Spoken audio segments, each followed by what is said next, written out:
Üçüncü məsələ budur ki, ümid məsələsi. Allaha çox ümidli olmalıdır insan. Niyə? Çünki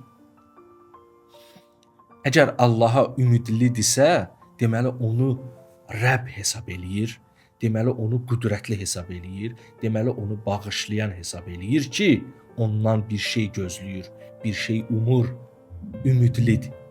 Ona görə bəndəliyin xüsusiyyətlərindən və bəndəliyin əlamətlərindən biri budur ki, Allaha ümidlidir. Ona pənah apara bilir, ona təvəkkül eləyə bilir, ona dua eləyir, ondan kömək istəyir, ondan umacağı var.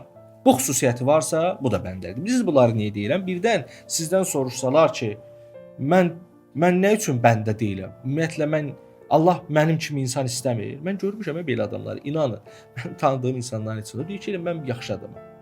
Mənə kiminsə hansısa bir narazıçılığı var, demişəm yox. Deyir, onda mən niyə pis adamam ki? Onu oturub başa salmışam ki, siz də belə adamız başa salmaq lazımdır ki, Allahın istədiyi belə yaxşı adam olmaq yox. Allahın istədiyi bəndəlikdir. İndi niyə də bəndəlik istəyir? Biraz danışmışam da bu barədə. Yenə də danışaram.